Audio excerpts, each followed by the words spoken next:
We're the Young Indie Chroniclers podcast, and we're producing a new feature-length documentary, George Lucas, The Lost Golden Age. Those 4 years in there was the happiest period for Lucasfilm. We're thrilled to report Greg McLaughlin has agreed to sit with us for an all-new exclusive interview just for this documentary. We're also in contact with other key figures from the period, including Ben Burt, Jonathan Hales, and many others who played an enormous part in bringing this era to life. We built a Kickstarter campaign to support the film. Join us now on this adventure at Kickstarter.com.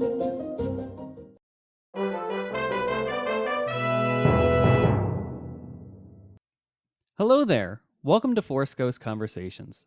This podcast is your home for cozy deep dives into all things Star Wars and Lucasfilm adjacent properties. This is your host, Anthony King, and each week I will be joined by fans, creators, and believers in the principles from the galaxy far, far away to discuss the thematical elements from our favorite Lucasfilm properties. And without further ado, it is time to gather around the campfire for some Force Ghost Conversations.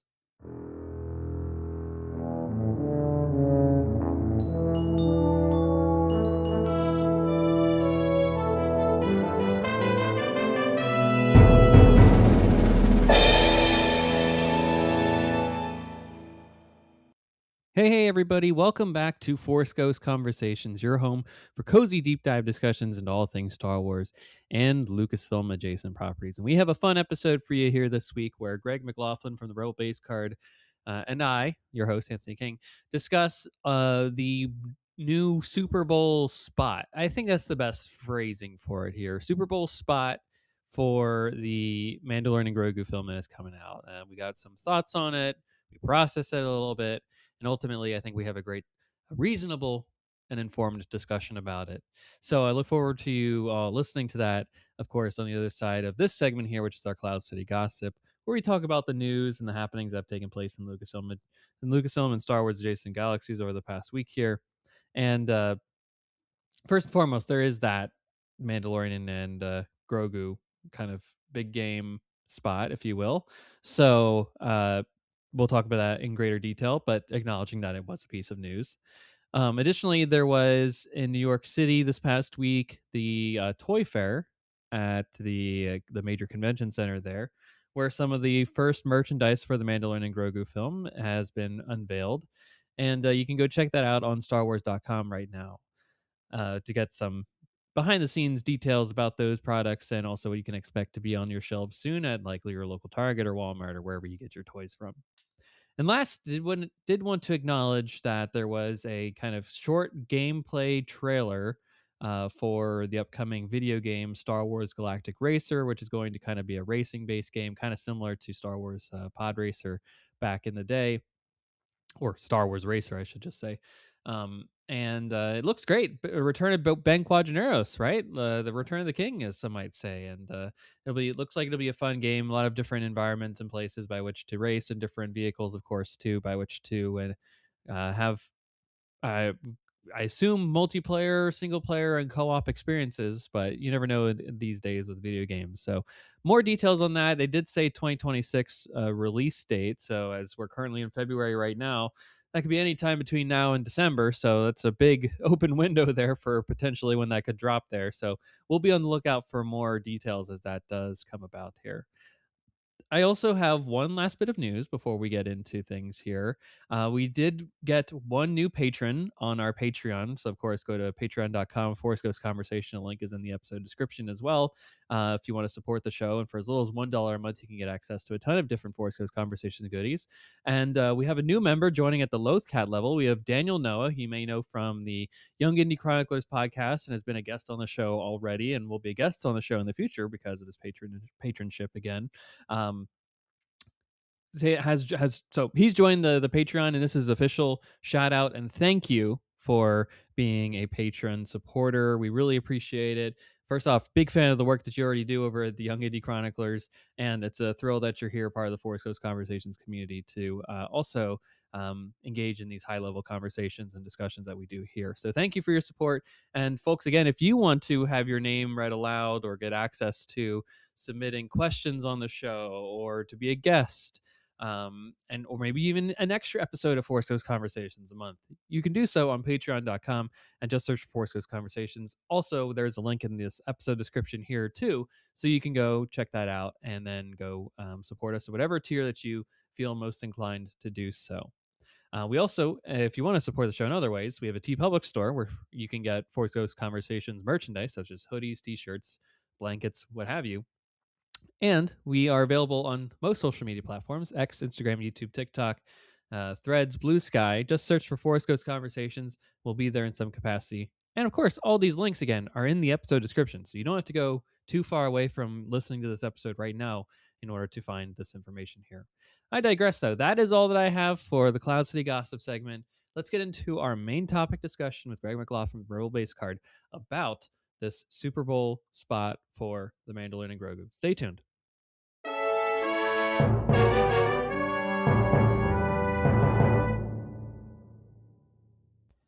Ladies and gentlemen, we're back with Force Ghost Conversations. Maybe you checked out last Sunday. There was a thing called the Super Bowl. Maybe some of you call it the Superb Owl, as a fun joke there. It is a time of fun, is a time of football, and there are usually a lot of fun things in the in-betweens, the commercials, where you might get a fun trailer here and there. And we did get something from Star Wars. The Mandalorian and Grogu, you might have seen the little TV spot, teaser. I don't really know how to describe it accurately. Commercial? Mandalorian and Grogu commercial might be the best way to describe it. But we have some feelings. We need to process them. And this is what this podcast is largely for, is to have a space to have those conversations, talk through how we felt in the moment and how the time has been since then. So full disclosure, recording this a couple days after the events of the Super Bowl itself. So just giving you a time and place of where we're at with this thing here. So some of our feelings may have changed over the last couple of days, but we're here. And when I say we have a guest on this podcast here, and let me bring him into the show right now. You may remember him as Greg from the Rebel Base Card. Greg, welcome back to Force Ghost Conversations, and how are you doing? I appreciate you having me back, and it's fun to talk about this. And I did want to say right off the bat, we are very fortunate that, we've been doing this for a while, and we know enough of each other, I think, Mm-hmm. that it's okay. We're in a good place where if you want to fire off a quick take, I think on the other end that it'll be taken accordingly. I mean, we're all in different threads, Yep. and sometimes you can sometimes the words fly a little faster than others. But what I've kind of loved about like our relationship is the fact that we can kind of go, "Hey, did you see what that?" And I think you can take it, because a lot of times, when people hop on and they fire off their thoughts, and the socials allow us to do so. Sometimes you'd like to have that back, but I would say that going over these last couple of days, I just was very happy to have someone out there. Like Mm-hmm. I said, I was very happy that you were on the other end of a couple of these comments, because we're like, what, wait, what? And Yes. and that we could kind of work our way through it. And then we have the luxury of having the time tonight to kind of go through all this, because I think it's a fascinating look, especially how it kind of paralleled some of the other events of said Super Bowl, Yes. and what it kind of does. And I'm all for more discourse. I've been happy to kind of see a lot of podcasts go over it, and I'm excited for us to talk about it. Well, me too. And I want to start off just on a fun level. What did you think of the Super Bowl? Was it did it live up to your expectations, or was it just kind of a dud and you're like, oh well, it's 10 o'clock, time to go to bed now? In full disclosure, because that's how I kind of roll. 40 years ago, I was the one person. Now I live in Chicago, but I'm not originally from here. Hmm. And so in the 80s, or in the 86 Super Bowl, Super Bowl 20 between Chicago and New England. New England was kind of there, but it was all Chicago. That's all anybody Yeah. remembers. Yeah. I was a big proponent of the Patriots. I was rooting for them. I was a big fan of Steve Grogan back in the day, and New England got stomped. I mean, it Hmm. was it was not Hmm. even close. And I No. remember going out at halftime and throwing a small tantrum. We had snow. I was throwing snow across the street. So it was kind of fun to see some of that repeat itself, because it was, this is one of those where, you know, the Super Bowl has such a large viewing audience. And Mhm. a lot of times this is the only football that some people see. And so, even your non-football types will watch because it's one of the few things anymore that just generates such a mass audience. And so on the one hand, if you weren't a football fan, it was kind of a dud. And my wife and I were watching. We're kind of well past the parties at this point, where it's just like, Yep. I ordered some wings. We sat in. Both my kids were doing other things. They had friends that they were hanging out with and doing stuff with, and so it was just us, and we're watching. It was just kind of a dud, but to me, it went as expected. I expected the Patriots to play a little better, but basically May looked it. It certainly wasn't. It's got to be May. No, it wasn't May at all. He No. got tossed around like a rag doll, and Yeah. it kind of showed you that the Seahawks. I mean, I think we kind of knew that it was going to go through the NFC West one way or the other. I think between the Rams and the 49ers Mhm. and Seattle, one of those teams were going to go. I don't think if Denver had went, even with a healthy Bo Nix, I don't know if they would have been able to do much better. Mhm. And if you had Sam Darnold on your bingo card way back when he was still a Jet, boy, did you rake in the money. Whew. Because, but I still think the MVP should have gone to the kicker, the field goal kicker, or even the punter, because I think their special teams did a heck of a job to keep, New England way back in their territory and going down and getting the points. And if Mhm. you talk to any Chicago Bears fans, like, go for the points. Yeah, like it's all That's right. right. That's But right. what did you think? Yeah, Yeah, you didn't really have a dog in this game. I did not. The only dog that I have is I think New England people have had too much of joy and success over the last 25 years. So anytime that they can face a little bit of some misery, I will take it. Um, you know, I had all these friends in high school, not high school, elementary school. They hopped on the bandwagon in elementary school and then Yeah. made Boston and New England their personality. And then I had to see them just like basically every other year gloating about something. And I had a friend that would have his birthday extravaganza thing always on like a sleepover on the weekend. That would have been like uh one of the AFC championship games or something like to that degree. And I just remember all these years that like San Diego Charger kicker Nate Kading missing a field goal that would have won them the game Oh. that then sent the Patriots to the Super Bowl. So I'm just like all this between them and the Red Sox and the Bruins and the Celtics of late. Oh, like come on, they couldn't happen to a better team to get squashed like this in the Super Bowl. But it's interesting because the Eagles had a big whooping on the Chiefs last year, and that was really cathartic to see. Um, but it still felt like I don't know, as a non-Eagles fan, did you think that one was a better game?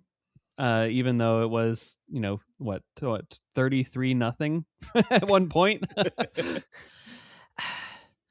I mean, like my son is a big Mahomes fan, and so and we have people at the office, from the Kansas City area, so it's always sort of like, But there was a guy I worked with at Apple who was a big Philly fan, Hmm. and of course I know, you and some other people I know. So on the one hand, to me, it's I like rooting for Philly on occasion when it's not them beating the Rays in the World Series. Hmm.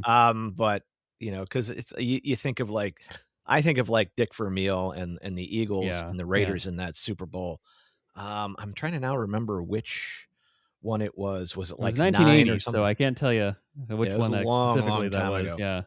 But it's just one of those where you think of the Eagles as one of the NFC East teams, and one of those teams that's been around for a long time, and you know y- it's funny now thinking of like you know going back to Super Bowl 20, when the Patriots are getting pounded 55-10 by the Bears, thinking like, yeah, at some point they're going to win like 8 Super Bowls, and it's just going to be to the point where you're either going to be sick of the Patriots or you're just going to be and it's funny, I kept throwing around this. I was telling my friend, it's like if I have a list of favorite Patriot quarterbacks, Hmm. and Tom Brady is number 6 on my list when I went through it, because there was an What, Jim article in. Plunkett's a little higher on him on the list?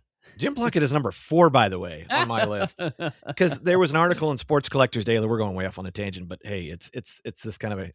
So Sports Collectors Daily had this great, the top like Patriot quarterback cards, and of course Tom Brady was number 1 on that list. But going back through, I'm like, I used to joke like, yeah, Brady wasn't not even in like my top 3, but then when I was like, wait a minute, Steve Grogan, 70s, like very old, my favorite. Doug Flutie, how do you not like, and I'm like, hey, Brady was on a Wheaties box, but I'm like, you had Flutie Flakes. So there you go. Jimmy Garoppolo, who didn't spend a lot of time in New England, but he's a local boy. He lives in the next town over. He went to Rolling Meadows High School. So, he's on my list. Jim Plunkett, of course, who actually had better success in Oakland or in Los Angeles, winning, I think, 2 Super Bowls or something like that. And then really the pre-Brady, Drew Bledsoe, who, you were seeing the Patriots kind of claw their way back from obscurity. They much like the Buccaneers, they changed uniforms and all of a sudden they got better. It was really crazy. Now they're just kooky throwback uniforms, but I'm like, the Patriots, much like, mostly the entire Jets run have pretty much been, just mats. So, if anything, it's funny now. It's like, how do you not root for if not the Jets, Jet fans? Because I'm like, that is a hard follow. You want to talk about diehards? We could say like, coming from Ohio, I'm like, we have won exactly 0 Super Bowls. We've been to 2, and the Bears have won 1. But I'm like, the Jets have won Super Bowl 3. That's great. You got Joe Namath, one of the best of all time. But I'm like, it's been pretty lean years since the New York Sack pretty Exchange. Dry, yeah, pretty dry. I always laugh at there's like, when you wake up and you're like, I gotta compare my life to somebody that's having a worse day than me right now, and I just think of someone in New York City that chose to be a Jets, Mets, Islanders, and Nets fan. Now, aside from 4 in a row cups for the Islanders in the late 70s, early Brian 80s, Trottier and those guys won 4. That's been cups. pretty dry for them for the last 40, almost 50 years now. The Mets, obviously 86, but after that, pretty nothing burger. And the Knicks, that's been pretty dry. Oh, the Nets, always dry, right? The Jets. So like, you could have chose the other side to have a bit more, I guess, success, maybe aside from the Rangers, but and the Knicks too, but at least they have more going for them, if you will. And that's a great thing, especially even with Philadelphia having the Athletics, for about 50 years. And then of course the Phillies, you had, of course the whiz kids of the 50s. And then there was that was it 1980 run with Schmidt and Rose and all those, 80 or 81. Well, 80, yes, but they were a good team from 76 through about 83. They were either the team in the World Series or the NLCS and faced the Dodgers all those years and struggled through that. But 80 is an interesting year, actually, because that's, I think, the only year that every major sports team or the championship featured Philadelphia that year. And then they won 1 out of 4.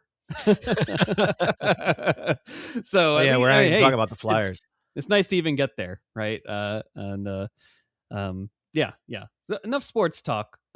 We're here to talk some Star Wars, and exactly. Let's talk. So there was a little bit of a Mando Grogu thing. We've been teased in the lead up to the Super Bowl that there was perhaps going to be something, and boy, did they live up to that expectation of something. I think as fans, we thought, oh, maybe a teaser trailer of some sorts, something more meaty about this film than perhaps what we've gotten so far.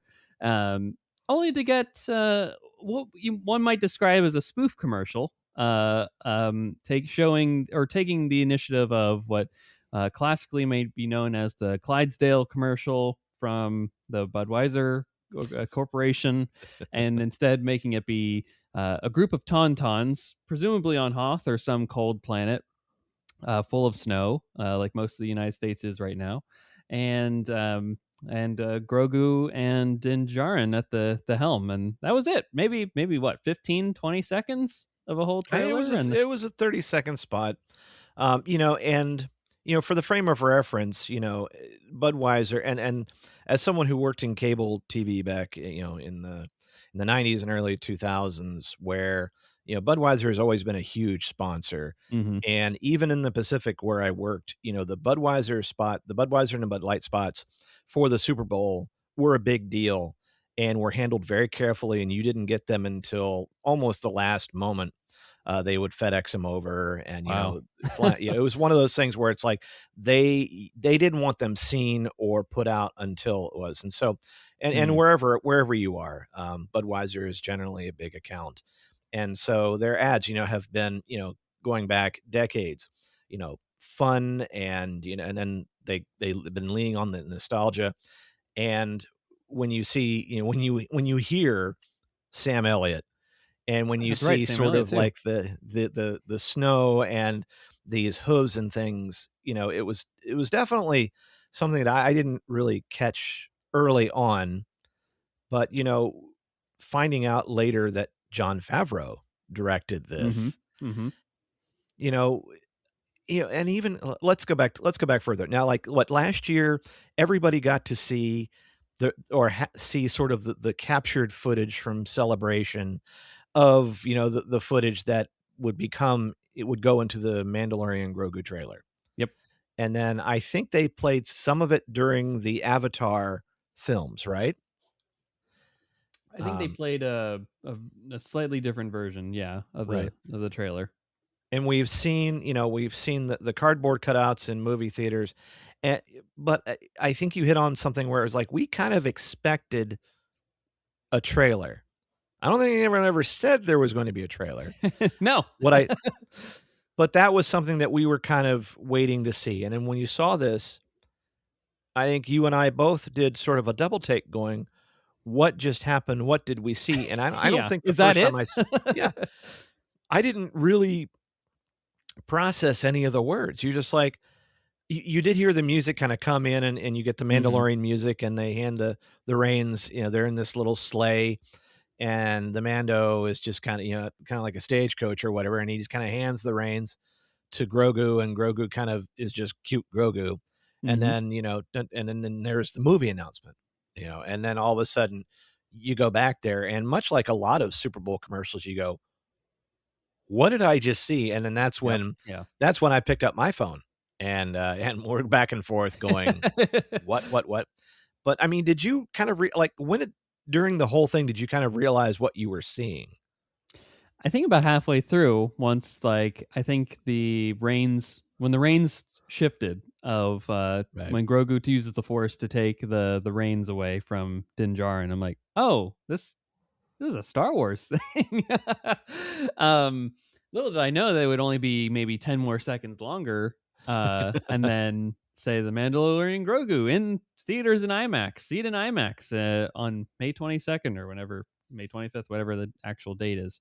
Um, yeah, it just kind of snuck in and be like, whoa, hey, now I'm processing, because sometimes my brain will automatically check out at the beginning of a commercial for the super. Like they really get like a short, like maybe 3 seconds to Exactly. hook me in from these things, and it kind of started off slow and built up, and I was like, oh, it's just a Budweiser stupid thing.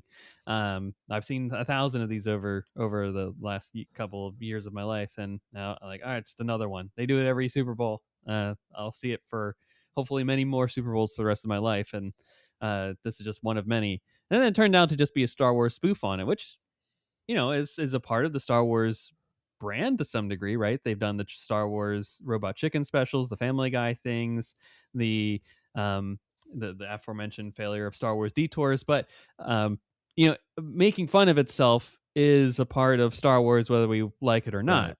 Right? It take Psycho ITT once said it doesn't take itself too seriously, but it believes in itself, in reference to Star Wars. And I think that's always a great moniker to have, that you can do that. Now, the question I think I have for you, Greg, is that I'm okay. I'll just say flat out after some processing, I'm okay with this overall. I'm happy. Like it's a fun. I can detach from it and enjoy it. But the question is it worth spending 10 million plus of your marketing budget for this one shot to get in front of what, 100 20 million, 130 million people at one time. And then, of course, the many more that'll watch on YouTube and other places later on. Was that worth the investment when you have a limited time and you're like, will this get people to go to the theaters to see that movie in like 5 months? Like, that's the question that I have right now, is like, will there be a return on investment for this, or could they have spent that 10 million elsewhere doing other things if they weren't going to put forth like a massive, whoa, blow my mind kind of teaser trailer that gives us some narrative about what this film is actually about, because we don't really have that right now. Well, it's kind of interesting because, I think a lot of folks have, I have kind of mixed feelings about the movie in general, right? On the one hand, I don't think there's a Star Wars fan out there that doesn't want to go see Star Wars in a theater. Yeah. And at this point, you're like, I'm watching, we just get just as excited of seeing the umpth anniversary of whatever movie it is. Just throw it in the Yep. theater. Give me a range of bucket options, Sure. maybe that I don't have to Sure. take a lunch out for. And I'm there because it's an event. It's something we want to see. Yes, I think the Mandalorian and Grogu pierced the, sort of the public. Yeah, it pierced the nerddom and got into the public domain, as it were. And in which case, it didn't have to carry a whole lot of water to go, hey, there's a movie. Like we said, they have been slowly putting money into this, where that you got the stuff that's in theaters. We've seen actual trailers. And in some cases, right, you were talking about it before, it's like during the first part of the Super Bowl, I had to kind of retrain my brain quickly to not ignore the commercials, because now, especially those on a lot of the ad tiers for a lot of these kind of start to check out, or worst case have to watch these things like a million times. Especially like, most of us started off on a very uncommercial platform for Disney Plus, and now it's like, if you want to fire up Light and Magic like I do almost weekly, you're like, all right, I've got to throw through this. And as Greg and I kind of talk on the breakfast packs, where it's like, it gets a little annoying and you're like, I'm just going to go fire up the stuff from my library. So on the one hand, I think that we both we know what we're probably going to be getting with Mando and Grogu, but we still want to kind of know what it's about. And it was interesting that sometimes trailers don't really do that well as Super Bowl ads. I mean, they're there if they, it's also one of those things where if I'm not interested in Disclosure Day, although it is a Spielberg movie, it's just not my cup of tea. That's a hard watch, because I'm like, okay, I got to see it, but I know I'm not interested. I'm not going to go see it. So on the one hand, if they had broken up and said, we want 30 seconds of if they had put a small little portion of the trailer and then done the Grogu spot, I think that's what I was kind of expecting. I was expecting to see the full trailer later. I'm like, oh, okay. Or like trailer maybe on YouTube right now or something like that. Right. Something along those lines. Yeah, even something. Yeah, use this to say. Or tune into Good Morning America tomorrow for the full trailer. Exactly. And I think had we seen something like that, I probably would have initially, as I'm typing and texting you going, would have probably oh, okay, that's cute. And then, because the other thing is, like, you don't have a whole lot of time afterwards to process, because you're also wanting to see what other commercials, because at least for the first, it's like, You're on to the next one. Yeah, especially whatever it was, like the AI du jour spot or the Coinbase, or sports which betting was, or whatever. Yeah.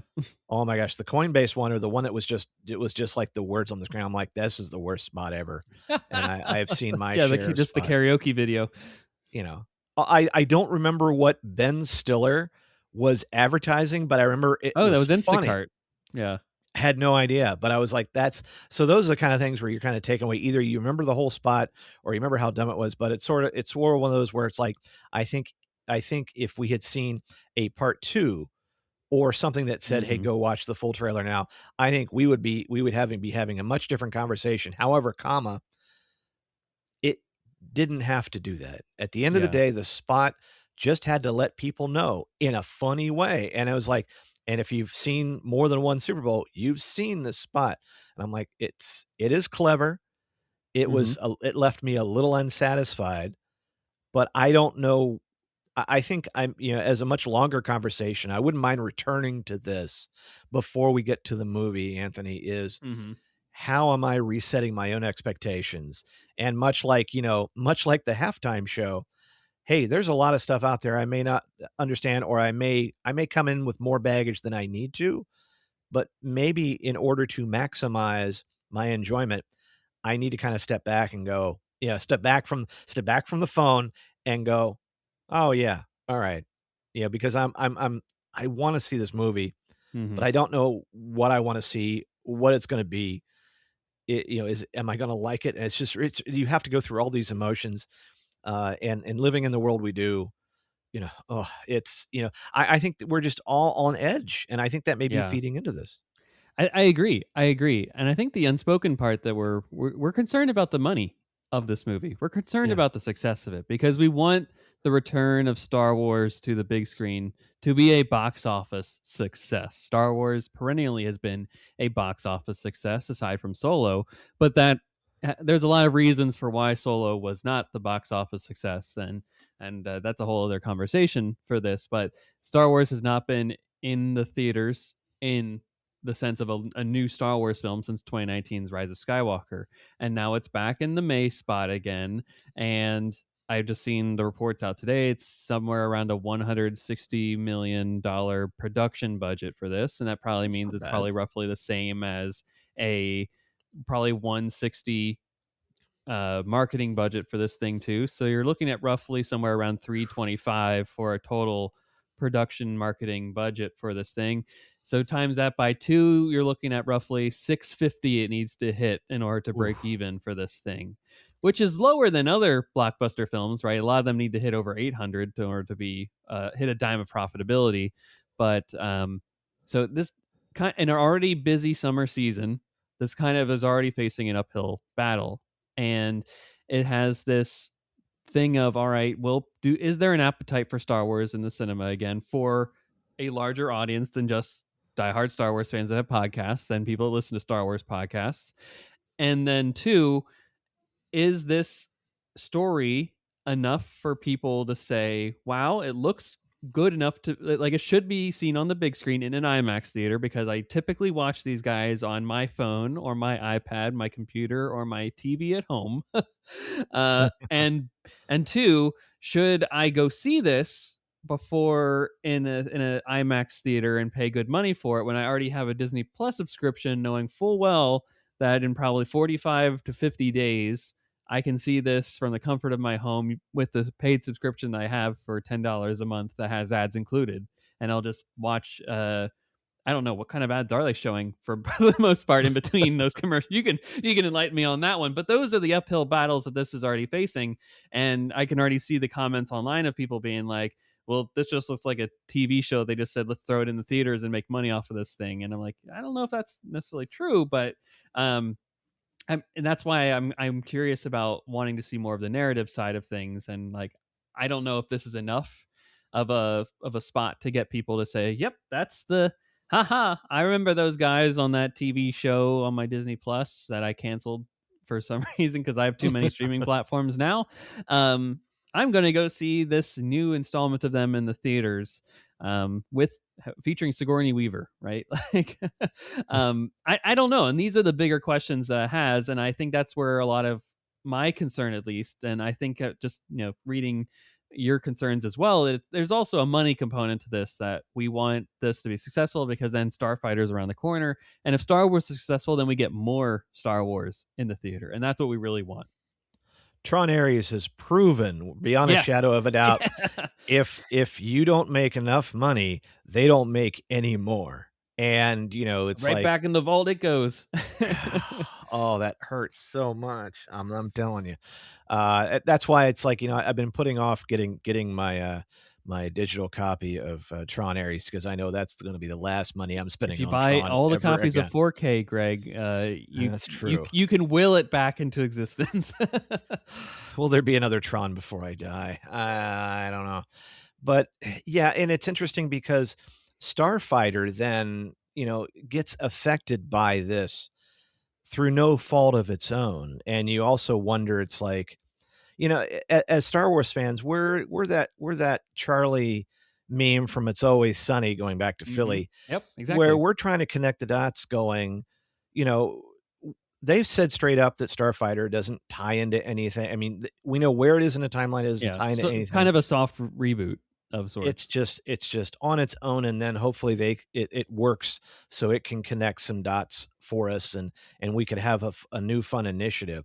It's interesting that, is this kind of like this, is the Mando Grogu kind of like the special editions of the 90s where they were trying to see what they could do, and or with, let's say, Shadows of the Empire, where they were, hey, let's try to see what happens if you do this, and this, and market it this way and make this. So in one case, maybe Mando and Grogu were sort of the vanguard of the movie effort to try to punch past what Disney Plus has kind of made Star Wars into. Some successful shows, some not, but clearly you don't see the dollar value that it generates, and so everything kind of looks like a loss. But it's really tough because these movies anymore have to make an obscene amount of money. Yep. And even then, right, you still have The Force Awakens, it was well over $1 billion that it made. Oh, $2 billion. Yeah. $2 billion. Yeah, you're not going to see that again because you don't. There'll be some pent up people, a pent up demand for folks that want to go back and see Star Wars on the big screen. So you do have that. And I would expect to see a marketing push. Once again, I'm using that term expectations. You can't get expectations without expect. So I would expect to see more commercials. We don't see or have heard of any tie-in stuff, much like we had with The Force Awakens, the sequel. Right. Yeah, nothing leading up to. Doesn't seem to be a book. Doesn't seem to be any comics. Don't seem to be any. Maul is your lead up. Yeah, Maul is our lead up to. Yeah, we'll be wrapping up Maul, then all of a sudden, suddenly Salad shows up with Mando. So it's just really strange. It's uncharted territory, but I guess at the end of the day, I'll go in and going, I'm gonna be happy with seeing a movie in the theater. I don't know the story. Maybe I don't have to. Maybe, because there are those who go, who like, they don't want to go watch the trailers. What could future trailers spoil and not spoil? We kind of know what we're going to get to a certain extent. It's just a bigger platform to do it. So yeah, at the end of the, to tie it back to the commercial, what did the commercial, and here, let me ask you this. Did the commercial succeed in its goal? And what was that goal? I think that's the question, right? What is the goal? Right. So let me try and answer that here for you. I think the goal was to be first off, announce to the largest audience possible in the quickest way that there is remember these characters that you loved on Disney Plus? Well, they're coming to the big screen, and that's all you need to know. And I think it succeeded in that. And maybe you got a good laugh out of it, and we're talking about it on a podcast, and people are debating it online, and what's the purpose of it. So it's generating the buzz. Now, Right. Is good buzz, is bad buzz, good buzz, is good buzz, all that stuff, right? All those different marketing level questions that people got degrees for that I don't need to figure out for them. The money will ultimately, at the end of the day, be the final draw of, hey, did this work or didn't it work? I think there's this constant debate in post-COVID streaming war world that we live in, that they spent so much money on these streamers and streaming platforms, and all these IPs are being mined for what are the spin-offs, what are the different shows, where can tie-ins exist. And now they're stepping away from that because people don't, quote unquote, like homework. Everything used to be homework beforehand, and now we're living in this world of, oh well, you don't need to watch everything in order to come into this. We'll catch you up somehow in a quick 30-second expose about what you missed out, and then if you want to go back, you can watch it. Versus, like, no one was going into Avengers Endgame without watching every single MCU thing. Right. And if you didn't watch it, you missed out on great references and points and whatnot, and you were left behind and you felt it, right? And now they're like, well, we can't alienate anybody if they didn't watch the Lizzo episode of The Mandalorian and Grogu. If they don't know Jack Black's character in season 3, then how that they will not get a single moment of this movie here, right? And they're kind of facing that to some degree, perhaps with the inclusion of like the Anzellans from Rise of Skywalker in this, and also from The Mandalorian season 3. The big pull is going to obviously be the inclusion of Stinky Rod of the Hutt from the Clone Wars film. So that's going to be a lot of like, hey, do you know that character? That a lot of people are going to be like, oh, I don't know. So ultimately, getting back to your question, it said, hey, we're here. The movie, go see the movie in theaters and in IMAX on this date. And then it didn't show anything else. So it didn't leave any other questions for people to go, oh, well, there's so much there. I don't know any of this. I'm not going to go see that. They're very much, every studio is in the mind of like, all right, we got to soft reboot everything or start a brand new franchise and put it in the theaters so that people don't feel alienated about this stuff. You're seeing Marvel do it. You're seeing DC do it. You're seeing Harry Potter do it. Every major thing is starting from a new scratch place, and if they're not, and if they're sending something to the big screen, they're trying their best to say, hey, you don't need to have caught up with everything in order to enjoy this. Just come on in and enjoy the ride, and we'll catch up from there. So I think it accomplished the goals now that I'm living in a post, like I've processed it kind of space here. And did I get a laugh out of it afterwards? Yes. And also we have a number of months before the film. So rather than have a trailer that maybe a lot of people have to worry about, trying to catch up on what the story is, let's have a fun thing that's on the TV that does get the message across that there's a Mando Grogu movie coming. It's in a format of a Budweiser spoof that you're all familiar with, and TBD as far as anything.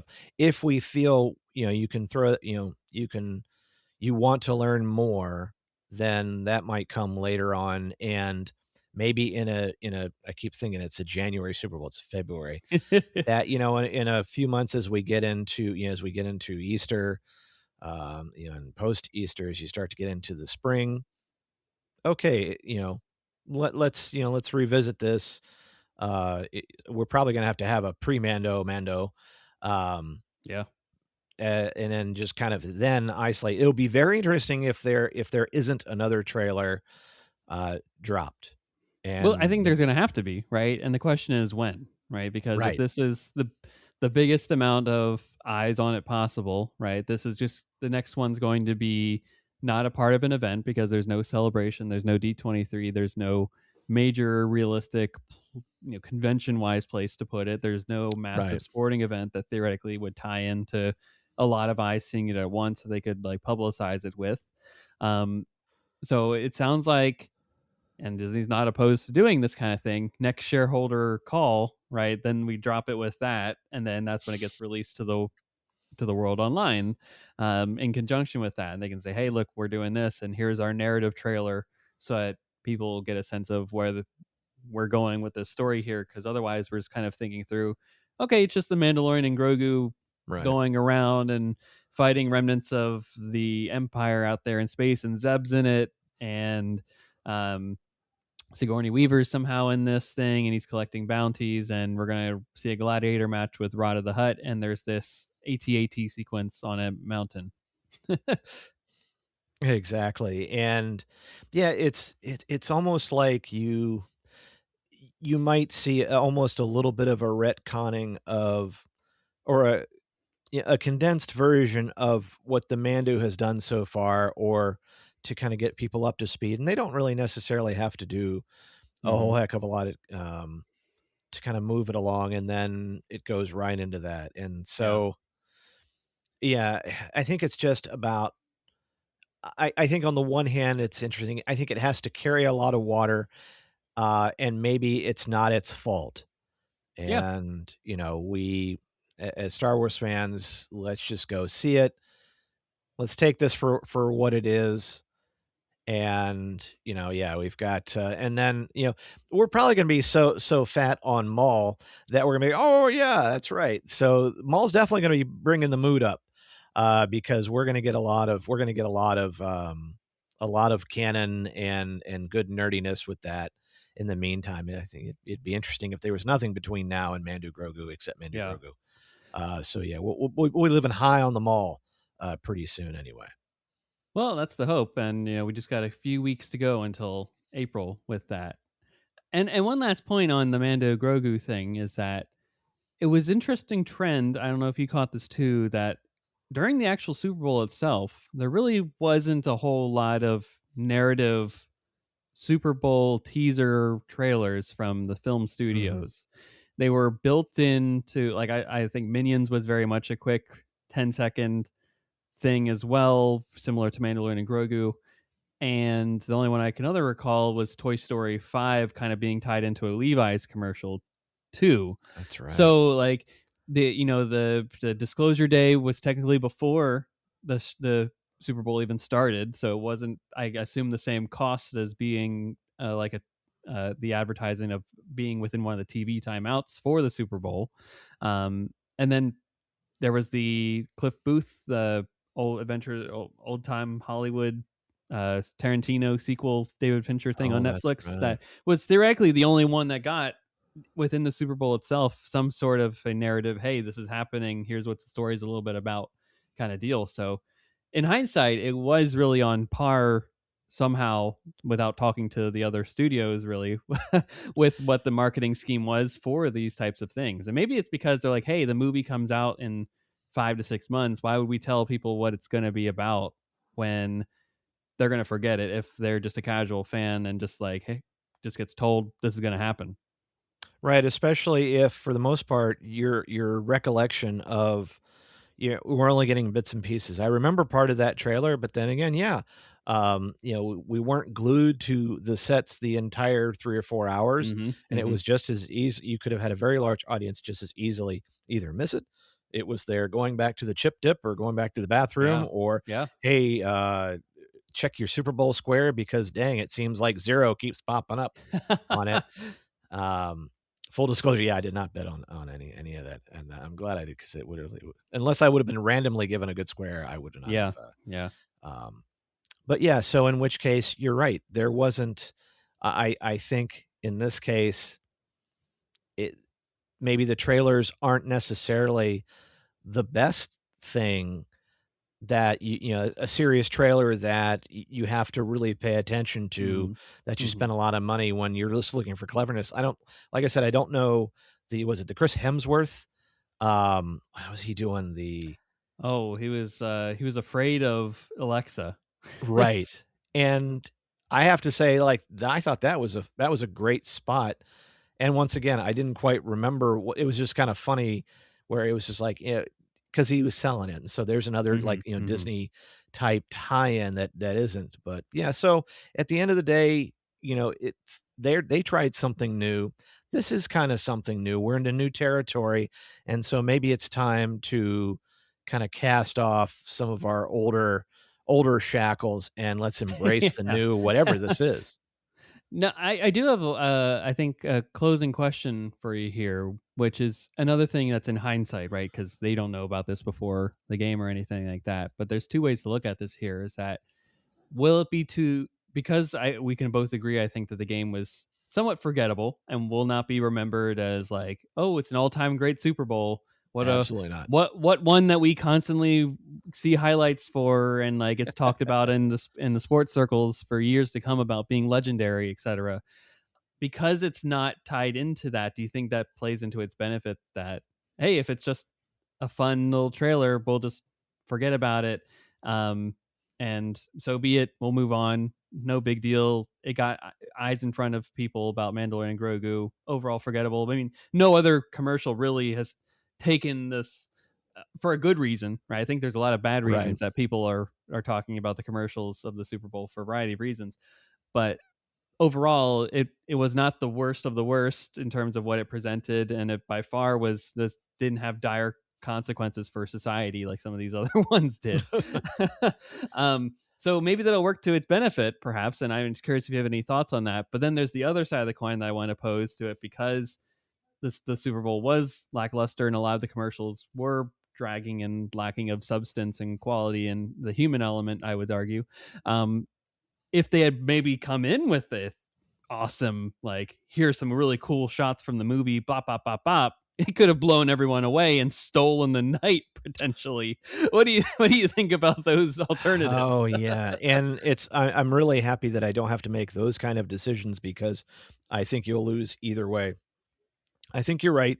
It was a very forgettable Super Bowl, especially if you live in the New England area. You'll be like, Yeah. you'll be all right. Let's Even if move it's on. Seattle, right? Like you got a Super Bowl. I don't know if the winning is that sweet, but you got one, right? Exactly. And you get to ride off in the sunset. I think they got what they were looking for in that they definitely had Star Wars fans talking. They definitely did reach people who weren't Star Wars fans in a cute way to let them know that, oh, hey, you know that thing you see at the supermarket, Mhm. in year long in the party section, or hopefully we'll see the Mandalorian Egos again this year. Yeah. That yeah, let's go see it. I think you'll get families to go for it, but you didn't necessarily need to leave them with. You didn't blow your money on a longer spot to try to squeeze in all the details about the movie. That can come. You can point to it online if you don't want to pay for the advertising, but I think it did what it needed to do. I think that we're always wanting more said, just because after close to 50 Mhm, years now, mhm. we just can't get enough.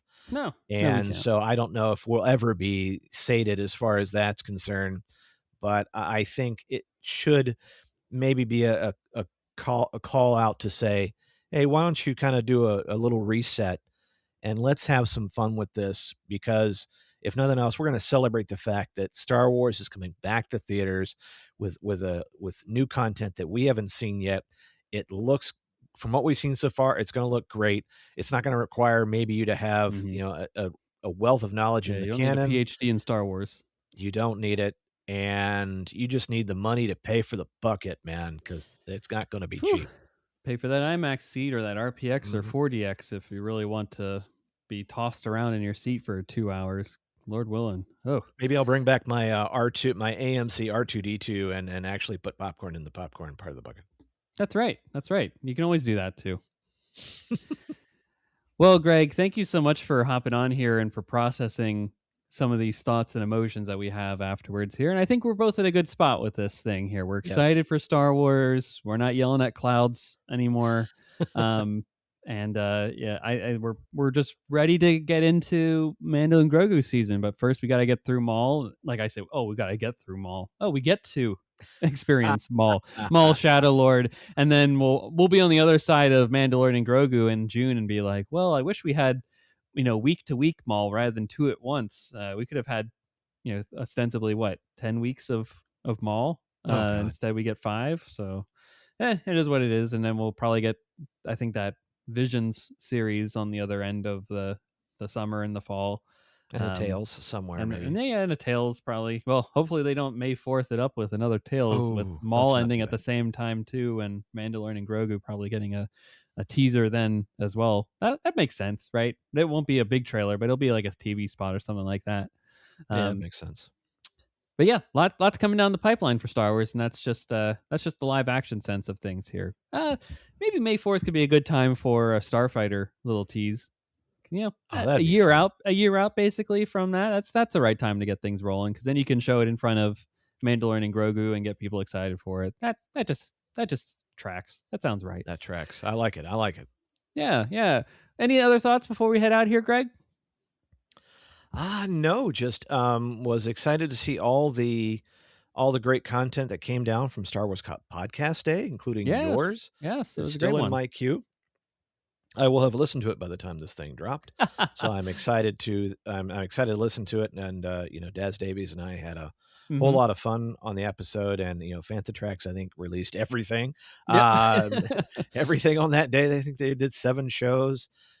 So it was kind of funny, and props to Daniel Contreras, who organizes Star Wars Podcast Day. And I'm glad that you were involved. I'm glad that our friends were involved in it, and it was really fun to celebrate Star Wars podcast, although there's a lot of podcasts to listen to, so I got a lot of stuff in my queue. Yes, it's a good problem to have. It's a good problem to have. Yes. Wonderful. And for the folks that are interested in your podcast, where can they find that and the cool episodes you've got for Star Wars Podcast Day and beyond? Well, thank you, thank you. You can find me on the socials at Rebel Base Card, or if you go into Spotify or iTunes or Apple Podcasts, you can just look for the Rebel Base Card podcast. A lot of great stuff coming up, including we're still diving deep into the second season of Andor with our second breakfast, as well as the breakfast pack and the regular show.